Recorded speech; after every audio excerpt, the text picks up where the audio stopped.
Shalom. All praises to the Most High Yahweh, Bahashem, Yahweh Shai, Bahashem, Rachakodash. Double honors to the elders of GMS and also to the Akim pushing this truth throughout the four corners of the world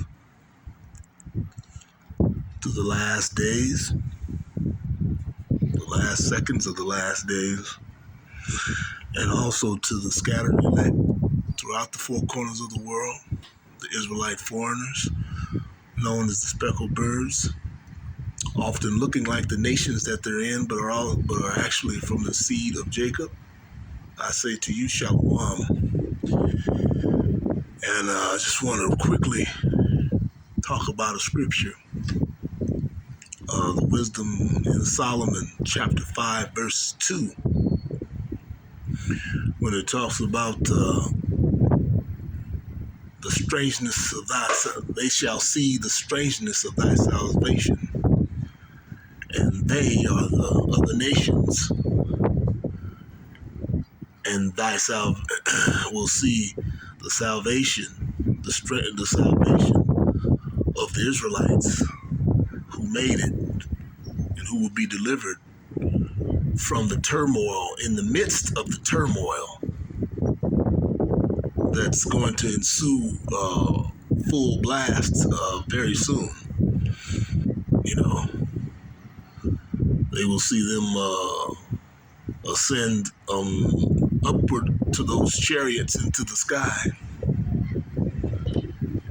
to their salvation, and that is the strangeness, because no one would expect that.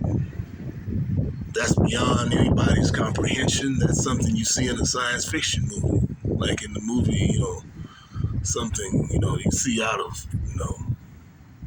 a old sci-fi movie, but it will be real because you'll be seeing it, and you won't be able to deny it because you'll have first-hand witness of it.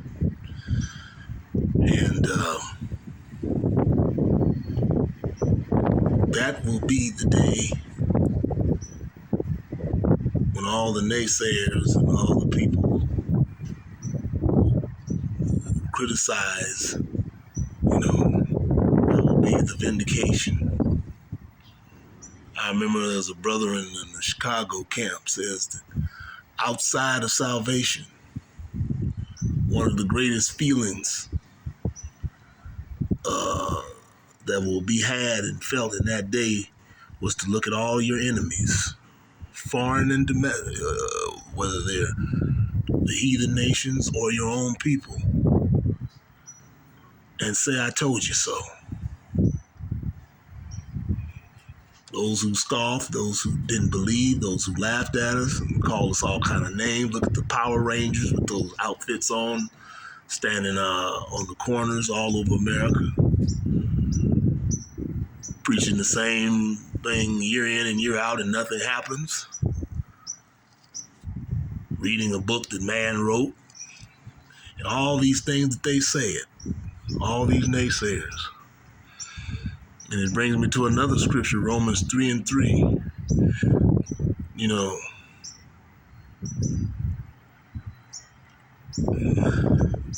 Just because, I'm paraphrasing, just because it doesn't happen right away, does that make faith without effect?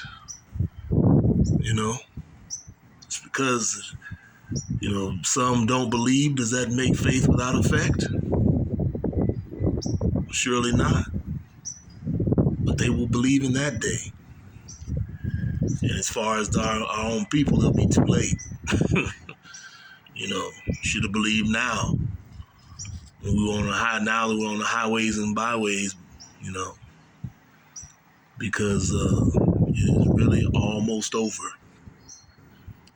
And, you will see what we were talking about all along. And a lot of people, of our own people, will be shamefaced in the kingdom, because wow, that's going to be a very powerful day, to say the least. That's all I have right now. The Sabbath is upon us. And depending on where you are, probably Sabbath is already upon you. But in the West Coast here, at 8:24, the sun will set and the Sabbath will begin. So enjoy and rest and study and meditate on this Sabbath that's going to be upon us in minutes here on the West Coast. And the brethren who are already in their Sabbath, peace to you. Shalom. Until next time.